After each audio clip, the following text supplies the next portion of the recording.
एक बार फिर स्वागत है दोस्तों आप सभी का अपने YouTube चैनल 1-to-1 क्लासेस में। आप है मेरे साथ, यानी कि आपके अपने दोस्त नितेश बजाज के साथ। दोस्तों आज का चैप्टर हमारा बहुत ही शानदार, जानदार, धमाकेदार है। दोस्तों चैप्टर का नाम है इकोनॉमिक रिफॉर्म सिंस 1991, या फिर जिसको हम लोग न्यू इकोनॉमिक पॉलिसी 1991 के नाम से भी जानते हैं।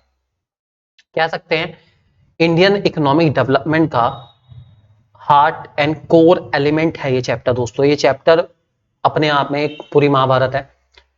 ये चैप्टर हमारा 1991 के उस ऐतिहासिक पल को कवर करता है जब हमने लिबरलाइजेशन, प्राइवेटाइजेशन और ग्लोबलाइजेशन की पॉलिसी अडॉप्ट करी थी। क्या देश में चल रहा था उस टाइम, उसके बाद क्या क्या इंपैक्ट हुआ, सब कुछ इस चैप्टर में हम लोग वैसे जनरली डिस्कस करते हैं। दोस्तों करेंगे आज हम इसके 20 एकदम शानदार, जानदार, धमाकेदार एमसीक्यू। दोस्तों ये वीडियो बहुत बहुत बहुत यूजफुल होगी उन लोगों के लिए जो तैयारी कर रहे हैं दोस्तों यूपी पीजीटी इकोनॉमिक्स के लिए। दोस्तों इसके अलावा सीयूटी इकोनॉमिक्स के लिए दोस्तों जो लोग तैयारी कर रहे हैं, ठीक है, टीजीटी पीजीटी कॉमर्स वाले उन लोगों के लिए भी दोस्तों बहुत यूजफुल हो सकती है वीडियो। मतलब सीधी सी बात है, कॉमर्स ले लो या इकोनॉमिक्स कह लो, टीजीटी पीजीटी एग्जाम जहां पर भी होगा ये वीडियो की अपने आप में बहुत बड़ी वेटेज है। क्योंकि ये चैप्टर बहुत कीमती है दोस्तों हमारे लिए। ये चैप्टर बहुत ज्यादा असेंशियल है और चैप्टर के अंदर वैल्यू बहुत ज्यादा है। शुरू करते हैं टाइम ना वेस्ट करते हुए। सबसे पहला क्वेश्चन आपके सामने आ चुका है, which duty has been remove to increase the competitive position of Indian goods in the international market. कौन सी ड्यूटी को मैंने हमेशा के लिए खत्म कर दिया ताकि मेरे इंडियन गुड्स की जो वैल्यू है, जो वर्थ है, वो फॉरेन मार्केट में बढ़ जाए, इंटरनेशनल मार्केट में बढ़ जाए। कौन सी ड्यूटी है दोस्तों? उस ड्यूटी का नाम है हमारा एक्सपोर्ट ड्यूटी। एक्सपोर्ट ड्यूटी का मतलब है, सीधी सी बात है, जो सामान इंडिया से बाहर जा रहा था उस पर मैं टैक्स चार्ज कर रहा था, सामान बाहर जाने पर भी टैक्स चार्ज कर रहा था, सामान महंगा पहुंच रहा था बाहर, मैंने कहा छोड़ो टैक्स हटा दो, सही रेट पे पहुंचेगा। इधर मैं एक्सपोर्ट ड्यूटी चार्ज करूं, उधर वो इंपोर्ट ड्यूटी चार्ज करे, सामान की कीमत पे डबल इंपैक्ट हो रहा था। एक सिंगल इंपैक्ट डालो, इंपोर्ट ड्यूटी चार्ज होती है थी, इंपोर्ट ड्यूटी चार्ज करो, वो लोग इंपोर्ट ड्यूटी चार्ज चलें, कोई दिक्कत नहीं, मैंने एक्सपोर्ट ड्यूटी हटा दी ताकि मेरी इंडियन गुड्स की वैल्यू और इंडियन गुड्स की जो वर्थ है वो इंटरनेशनल मार्केट में बढ़ जाए। दोस्तों ध्यान रखे चलेंगे। सबसे पहला आंसर दोस्तों मेरे पास export duty. Next question, when was world trade organization set up? भाई वर्ल्ड ट्रेड ऑर्गेनाइजेशन कब आई थी, कब आई थी, कब आई थी? ये आई थी दोस्तों हमारी 1995 में। ये बनी थी हमारी 1 जनवरी 1995 को, ठीक है। और इसने रिप्लेस करा था, मतलब जो इससे पहले वर्ल्ड ट्रेड ऑर्गेनाइजेशन से पहले जो ऑर्गेनाइजेशन थी उसका नाम था GATT, that is general agreement of tariff and trade. ये 1948 की थी दोस्तों, 1948 से चलती आ रही थी। इसको रिप्लेस करके हमारा क्या आया था, डब्ल्यूटीओ। 1 जनवरी 1995 में ये बना था, ध्यान के चलेंगे दोस्तों। Next question, question number 3, the process of globalisation is result of dash. Okay, globalisation किस चीज का रिजल्ट है दोस्तों? ग्लोबलाइजेशन रिजल्ट है दोस्तों हमारा लिबरलाइजेशन का। क्योंकि जो ये ग्लोबलाइजेशन है जिसमें मैं वर्ल्ड की इकोनॉमी को कनेक्ट करता हूँ इंडियन इकोनॉमी के साथ, ये पॉसिबल इसलिए हो पाया क्योंकि लिबरलाइजेशन हुआ इकोनॉमी का। लिबरलाइजेशन का मतलब है कि जो रेस्ट्रिक्शन थी ट्रेड के ऊपर, जब मैंने उसको हटाया, प्राइवेट इंडस्ट्रीज को फ्रीडम दी, डिसीजन मेकिंग की फ्रीडम दी, कैपिटल गुड्स इंपोर्ट करने की फ्रीडम दी और बहुत सारी फ्रीडम दी, तब जाके वर्ल्ड लेवल पे हमारा देश और फॉरेन कंट्रीज आपस में कनेक्ट हो पाई, इसलिए ग्लोबलाइजेशन प्रमोट हुआ। तो इसका सारा क्रेडिट जाता है दोस्तों लिबरलाइजेशन को। लाइसेंसिंग मतलब ही नहीं बैठता, लाइसेंस तो बहुत छोटा सा एलिमेंट था इसका, परमिट इसी का बहुत छोटा सा एलिमेंट था। लिबरलाइजेशन अपने आप में बहुत बड़ी चीज है, बहुत ज्यादा बड़ी चीज है। तो सही आंसर है दोस्तों liberalisation. Question number 4, in new industrial policy 1991 industrial licensing was reduced for only dash industries. भाई ये बहुत इंपॉर्टेंट था कि 1991 में ऐसी इंडस्ट्रीज कर दी गई थी जिनमें लाइसेंस की रिक्वायरमेंट होगी, और ऐसी इंडस्ट्रीज दोस्तों कहा जाता है कुछ 17 इंडस्ट्रीज थी जो कि सरकार ने फिल करी थी। भाई ये 17 इंडस्ट्रीज के लाइसेंस चाहिए, बाद में इनको 8 कर दिया गया और कम होती चली गई टाइम के साथ साथ, 17 कही जाती है दोस्तों उस टाइम पर। Question number 5, the removing of barriers और restriction set by the government is called dash. Okay, government के जो बैरियर्स थे, आर्टिफिशियल बैरियर्स होते हैं, गवर्नमेंट के रेस्ट्रिक्शन होती है, उन सबको हटाना दोस्तों क्या कहलाता है? लिबरलाइजेशन। अगेन बार बार आ रहा है, मोस्ट इंपॉर्टेंट एलिमेंट है चैप्टर को दोस्तों, मोस्ट इंपॉर्टेंट है। Removing of all the barriers, trade barriers, industrial barriers, physical barriers, institutional barriers, इन सब बैरियर्स को हटाना ही लिबरलाइजेशन है। बहुत चीजों पर थी रेस्ट्रिक्शन, सरकार ने फाइनली हटाया, इसलिए लिबरलाइजेशन मोस्ट इंपॉर्टेंट एलिमेंट है इस चैप्टर का, हमेशा ध्यान रखे चलेंगे दोस्तों। Question number 6, dash was the objective of import substitution policy in India.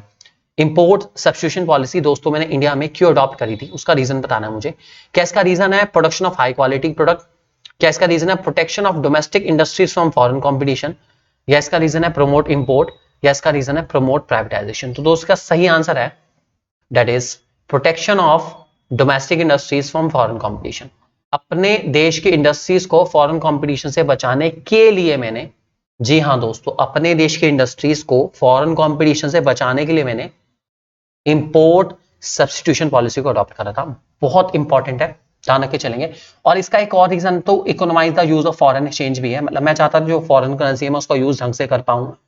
अगर मैं वो सारा सामान जो बाहर से आ रहा है इंडिया में बना लेता हूं तो मेरा पैसा बच जाएगा, ये भी मेरा ऑब्जेक्टिव था। ध्यान रख के चलेंगे, आपको फायदा होगा इसको जान के। Question number 7, on which service goods and service tax is not applicable. भाई इनमें से कौन सी ऐसी सर्विस जिसपे जीएसटी नहीं लगता। इलेक्ट्रिसिटी, इंटरेस्ट, इधर या बी या बोथ एंड बी, दोनों पे नहीं लगता। इलेक्ट्रिसिटी बिल पे कभी जीएसटी नहीं होता, आपने देखा होगा। और इंटरेस्ट पे अगर आपको इंटरेस्ट इनकम मिलती है दोस्तों उस पर भी कोई जीएसटी चार्ज नहीं होता। आप लोग देख सकते हैं, इंटरेस्ट वाली इनकम को देखना तो मुश्किल है आपके लिए। इलेक्ट्रिसिटी बिल निकाल के देख लो, आपको उसमें दिखेगा कि उस पर जीएसटी नहीं है, तो आपको पता चल जाएगा इलेक्ट्रिसिटी और इंटरेस्ट दोनों पे आपका जीएसटी चार्ज नहीं होता। ध्यान रख के चलेंगे। Question number 8, dash aimed at transforming the world towards greater interdependence and integration. मतलब वर्ल्ड को आपस में एक दूसरे के ऊपर डिपेंड करना, को रिलेट करना या इंटीग्रेट करना, मिलाना, एक दूसरे से जोड़ना, क्या कहलाता है दोस्तों। क्या वो प्राइवेटाइजेशन है, ग्लोबलाइजेशन, लिबरलाइजेशन है, या सब है। इसका सही आंसर है दोस्तों ग्लोबलाइजेशन। ग्लोबलाइजेशन का मतलब ही यही है, globalisation the process of interlinking the world with the economy of India. मतलब पूरे वर्ल्ड की इकोनॉमी को इंडिया की इकोनॉमी के साथ कनेक्ट करना, आपस में इन दोनों की इंटरडिपेंडेंस और इंटीग्रेशन को बढ़ाना ही दोस्तों हमारा ग्लोबलाइजेशन कहलाता है दोस्तों। ध्यान रखे चलेंगे, काफी इंपॉर्टेंट क्वेश्चन है, ध्यान रखेंगे दोस्तों। क्वेश्चन नंबर 8 हो चुका है, क्वेश्चन 9 की ओर चलते हैं। Which of the following is the reason of economic crisis 1991। भाई 1991 वाला जो क्राइसिस आया था, पंगे पड़े थे, बहुत जबरदस्त पंगे पड़े थे। वो क्यों पड़े थे, क्यों 1991 की इकोनॉमिक पॉलिसी मैंने अडॉप्ट करी। वर्ल्ड बैंक ने क्यों कहा भैया बचना है तो 1991 में इकोनॉमिक पॉलिसी अडॉप्ट कर लो भाई, न्यू इकोनॉमिक पॉलिसी अडॉप्ट कर लो, नहीं तो तुम्हारा तो बैंड बज ही जाएगा। क्यों कहा था वर्ल्ड बैंक ने, ऐसा क्या हो गया था इंडिया में, रीजन देखते हैं। क्या उसका रीजन है एक्सटर्नल डेट का बढ़ना, मतलब बोरोइंग्स बहुत ज्यादा थी। हाँ बोरोइंग्स काफी ज्यादा था इंडिया की, बताया जाता है इंडिया की बोरोइंग्स उस टाइम 8.4% थी जीडीपी की, ऐसा मेंशन करा गया बुक्स में, जो कि बहुत ज्यादा है। Rising price of essential goods, मतलब इन्फ्लेशन हो गया एक तरीके से, कि इन्फ्लेशन बहुत ज्यादा था भाई। इसका भी जिक्र करा गया कि उस टाइम पर हमारे देश का इन्फ्लेशन 16.7% के आसपास था, जो कि भाई सच में सोच के कुछ कुछ होता है, बहुत बहुत बहुत ज्यादा है यार। और पीएसयू की परफॉर्मेंस तो बहुत ही बकवास थी, क्योंकि शुरू शुरू में तो ठीक ठाक चली, बाद में ये सारी गिरती गई। और पॉलिटिकल कंपल्शन था इनको चलाए रखना, पिटने के बाद भी, थर्ड क्लास रिजल्ट के बाद भी, लॉस आने के बाद भी इन पीएसयू को चलाया रखा सरकार ने, बहुत बड़ी बात है। तो ये भी रीजन बिल्कुल ठीक है यार।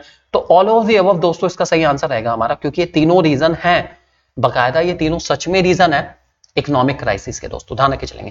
Question number 10, growth is mainly driven from dash sector in the reform period. भाई ग्रोथ किस सेक्टर से चली है रिफॉर्म पीरियड के बाद या रिफॉर्म पीरियड में, प्राइमरी, सेकेंडरी, टर्शरी। तो दोस्तों इसका आंसर है टर्शरी। कहा जाता है, बुक्स में मेंशन करा गया है कि सर्विस सेक्टर के थ्रू हमारा इंडिया रिफॉर्म पीरियड के आगे बढ़ा है, और सर्विस सेक्टर हमारा टर्शरी सेक्टर है, ये आप लोग जानते हैं। एग्रीकल्चर प्राइमरी तो बहुत ही बुरी तरीके से इंपैक्ट हुआ था, और सेकेंडरी की जो ग्रोथ थी वो काफी फ्लक्चुएटिंग थी, लहर आ रही थी बेचारी, समुद्रों में गोते खा रही थी, तो काफी हालात खराब थे। तो सर्विस सेक्टर हमारा इसका सही आंसर है, इसलिए टर्शरी हमारा इसका सही आंसर माना जाएगा। क्वेश्चन नंबर 11, अरेंज करना है क्रोनोलॉजिकल ऑर्डर में, सबसे पहले क्या हुआ, फिर क्या हुआ, फिर क्या हुआ, फिर क्या हुआ। मैं पहले ईयर भर देता हूं। न्यू इकोनॉमिक पॉलिसी दोस्तों हमारी आई थी 1991 में, ठीक है। उसके बाद हम लोग भर देंगे इसको। उसके बाद enactment of GST, GST apply हुआ था दोस्तों हमारा 2017 में, जुलाई 2017। उसके बाद एस्टैब्लिशमेंट ऑफ जीआईटी, जीआईटीटी के बारे में दोस्तों 1948 में आया था, general agreement of tariff and trade. और डीमोनेटाइजेशन हुआ था 2016 में, 8 नवंबर 2016, कैसे भूल सकता है यार कोई। तो सबसे पहले हुआ ये फर्स्ट, ठीक है, फिर हुआ ये सेकंड, फिर हुआ ये थर्ड, और फिर हुआ है फोर्थ। इसका मतलब 3 1 4 2, 3 1 4 2। अरे वाह, ये रहा भाई, यही है दोस्तों इसका आंसर। सिंपल सा। ईयर थोड़े बहुत ध्यान रख के चलने पड़ेंगे भाई, काफी इंपॉर्टेंट है। आराम से क्रोनोलॉजिकल ऑर्डर वाले क्वेश्चन आ जाते हैं।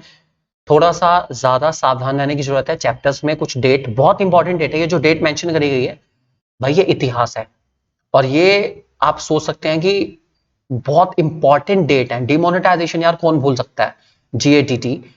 और वर्ल्ड ट्रेड ऑर्गेनाइजेशन कब बनी, इकोनॉमिक पॉलिसी कब आई, जीएसटी कब अप्लाई हुआ, ये बहुत इंपॉर्टेंट डेट है, आपको उनको याद करना पड़ेगा, कोई ऑप्शन नहीं है। वैसे तो डेट वाले बहुत कम क्वेश्चन आते हैं, लेकिन ये बहुत ज्यादा इंपॉर्टेंट डेट्स है, आपको याद करनी पड़ेगी। Question number 12, which of the following is a non tariff barrier. Non tariff barrier क्या होता है दोस्तों? टैरिफ का मतलब होता है टैक्स। ऐसी चीजें जो टैक्सेस से रिलेटेड ना हो वो नॉन टैरिफ बैरियर है। इंपोर्ट ड्यूटी टैक्स होता है तो ये तो नहीं हो सकता। कोटा दोस्तों, बिल्कुल कोटा हमारा नॉन टैरिफ बैरियर है। कोटा का मतलब है रेस्ट्रिक्शन, लिमिटेड। आप कह सकते हैं क्वांटिटेटिव रेस्ट्रिक्शन, कि इस लिमिट से ज्यादा क्वांटिटी मंगानी नहीं, इतना कोटा फिक्स है, इससे ज्यादा मंगा नहीं सकते। ये दोस्तों हमारा नॉन टैरिफ बैरियर है, ध्यान रखे चलेंगे दोस्तों। Question number 13, profit making public sector undertaking were given special status of dash. जो बहुत अच्छा काम कर रही थी, प्रॉफिट कमा रही थी, क्या बात है, पैसा कमा रही थी, सरकार की ऐसी इंडस्ट्री जो पैसा कमा रही थी, उनको क्या टाइटल दिया गया था? उनको कहा जाता दोस्तों महारत्ना। ये दोस्तों महारत्न हमारे देश के, जिसमें SAIL, GAIL, IOC, Indian oil corporation, gas authority of India limited, steel authority of India limited, ये सब है, ये हमारे महारत्ना है। और इनकी परफॉर्मेंसेस काफी अच्छी है, और आज के टाइम में भी एग्जिस्ट करती हैं, सारी की सारी सरकारी हैं लेकिन बहुत अच्छी हैं, और प्रॉफिट मेकिंग है, काफी अच्छा प्रॉफिट कमा के देती है सरकार को, ध्यान रख के चलेंगे दोस्तों। Question number 14, who regulates the international trade. International trade किसके हाथ में है, किसके हाथ में है, किसके हाथ में है? International monetary fund, world bank, world trade organisation, या यूनाइटेड नेशन ऑर्गेनाइजेशन। यार इंटरनेशनल ट्रेड की बात चल रही है, वर्ल्ड ट्रेड की बात चल रही है, मतलब पूरे वर्ल्ड का ट्रेड कौन संभालेगा? तो ये संभाल ले भाई, वर्ल्ड ट्रेड ऑर्गेनाइजेशन को जिम्मेदारी दे दी गई। WTO संभालता है पूरे वर्ल्ड का ट्रेड, ध्यान रखे चलेंगे दोस्तों। और ये एस्टेब्लिश हुआ था आपका, मैंने आपको बताया था 1995 में, ठीक है। और इसका पुराना नाम GATT था, general agreement of tariff and trade. 1948 से चल रहा था, रिप्लेस हुआ था, इसका नाम चेंज हुआ था 1995 में, 1 जनवरी 1995, 1995 1 जनवरी, ध्यान रखेंगे दोस्तों। Trade between two countries known as dash. Okay, दो कंट्री के बीच में जो ट्रेड होता है उसको क्या कहते हैं भाई? एक होता है बाय, बाय का मतलब होता है टू, मल्टी होता है मैनी, ठीक है। तो दो कंट्री के बीच में है तो ऑब्वियस ही बात है बायलेटरली होगा यार, और तो हो नहीं सकता, बोथ एंड भी तो मतलब ही नहीं बैठता। तो दोस्तों इसका आंसर रहेगा हमारा क्या? बायलेटरल ट्रेड एग्रीमेंट, ध्यान रखे चलेंगे। और एक होता है यूनिलेटरल। यूनिलेटरल तो दो अकेले अकेली कंट्री के बीच में होता है, वो तो फिर डोमेस्टिक हो गया। डोमेस्टिक और यूनिलेटरल कह सकते हैं, कंट्री के अंदर अंदर। बायलेटरल ही है, दो कंट्री के बीच में। मल्टीलेटरल जो मैनी कंट्रीज के बीच में होता है, ध्यान रखे चलेंगे दोस्तों। Question number 16, dash means integrating the domestic economy with the world economy. Integrate का मतलब जोड़ना, टू कनेक्ट, आपको कनेक्ट करना है डोमेस्टिक इकोनॉमी, मतलब इंडिया की इकोनॉमी को वर्ल्ड की इकोनॉमी के साथ। इसको क्या कहेंगे दोस्तों? इसको कहेंगे ग्लोबलाइजेशन। मैंने आपको पहले बताया था कि जब मैं इंडियन की इकोनॉमी या इंडिया की इकोनॉमी को वर्ल्ड की इकोनॉमी के साथ कनेक्ट करूंगा, उसको हम लोग ग्लोबलाइजेशन के नाम से जानते हैं, ध्यान रखेंगे दोस्तों। Question number 17, licensing is necessary for the dash. Licensing क्यों जरूरी है और किस चीज के लिए जरूरी है? क्या ये बिजनेस के रेगुलेशन के लिए जरूरी है? क्या इंडस्ट्री की रेगुलेशन के लिए जरूरी है? टैक्सेस की रेगुलेशन के लिए जरूरी है? None of this. तो दोस्तों लाइसेंसिंग का जो नीड है वो इंडस्ट्रीज को रेगुलेट करने के लिए होती है दोस्तों, ये आप लोग ध्यान रख के चलेंगे। Licensing is always necessary to regulate the industries, ध्यान रखेंगे दोस्तों। Question number 18, which of following is example of indirect tax. Indirect tax का एग्जांपल कौन सा इनमें से? भाई इनकम टैक्स तो डायरेक्ट का एग्जांपल है, डायरेक्ट टैक्स है। वेल्थ टैक्स भी डायरेक्ट टैक्स का एग्जांपल है। GST हमारा इनडायरेक्ट टैक्स का एग्जांपल है दोस्तों, ठीक है। और नन ऑफ दीज, तो भाई इनडायरेक्ट का एग्जांपल तो GST है भाई, ठीक है, ध्यान रख के चलेंगे दोस्तों। काफी इंपॉर्टेंट क्वेश्चन आ सकता है इस टाइप का question. Question number 19, which of the following is a strategy to promote globalisation. Globalisation promote करने के लिए मैंने क्या करा, क्या करा, क्या करा? सबसे पहले पार्शियल कन्वर्टिबिलिटी, हाँ बिल्कुल करी थी। पार्शियल कन्वर्टिबिलिटी का मतलब है कि कोई भी इंसान फॉरेन करेंसी रख सकता है और अपनी करेंसी को फॉरेन करेंसी में कन्वर्ट करके रखना चाहे तो रख सकता है, up to a certain amount, कोई दिक्कत नहीं है। कन्वर्टिबिलिटी अलाउड थी। पार्शियली का मतलब एक लिमिट तक अलाउड है, कोई दिक्कत नहीं, अगर आप रखना चाहें तो रख सकते हैं, कोई दिक्कत नहीं। उसके बाद रिडक्शन टैरिफ, टैक्सेस कम कर दिए थे ग्लोबलाइजेशन प्रमोट करने के लिए, हाँ, ताकि इंपोर्ट ड्यूटी वगैरह टैक्सेस कम हो जाए और सामान में बाहर आसानी से बेच पाऊं, कोई दिक्कत ना आए। दूसरा, इक्विटी लिमिट को बढ़ाया गया था। इक्विटी लिमिट का मतलब हो गया आपका कि फॉरेन वाले हमारे यहाँ आके इन्वेस्ट कर सकते हैं, कोई दिक्कत वाली बात नहीं, ये सब मैंने करा था। तो हाँ, ये सब मैंने करा था, और मैंने करा था हाँ ग्लोबलाइजेशन को प्रमोट करने के लिए सभी करा था, मैंने करा था भाई, मजबूरी थी, करना बहुत जरूरी था। Last question, foreign investment limit in bank was raised to around dash % in the reform period। तो दोस्तों क्या ये परसेंटेज है, बता दो दोस्तों, इसका सही आंसर है हमारा 50%, 50% भाई, 50%, 50% कहा जाता है दोस्तों कि जो फॉरेन इन्वेस्टमेंट की लिमिट थी दोस्तों, उसको 50% कर दिया गया था रिफॉर्म पीरियड में। बाद में हल्के हल्के रेज होते होते 100% तक पहुंच गई, लेकिन पहले स्टार्टिंग में 50% तक करी गई थी। आप लोग ध्यान रखे चलेंगे, एनसीईआरटी में बकायदा मेंशन करा गया, काफी इंपॉर्टेंट क्वेश्चन दोस्तों। इन सारे क्वेश्चन की प्रैक्टिस करिए दोस्तों अच्छे से अच्छी तरीके से, और मुझे उम्मीद है आपको बहुत अच्छा लगा होगा। और चैनल को सब्सक्राइब करना बिल्कुल मत भूलेगा दोस्तों। आपका अपना यूट्यूब चैनल 1-to-1 क्लासेस हमेशा आपकी सेवा में हाजिर आप लोगों के लिए दोस्तों। जल्दी से सब्सक्राइब करिए और हमारी बहुत सारी वीडियोस देखना बिल्कुल मत भूलेगा दोस्तों। Thank you very much, God bless you.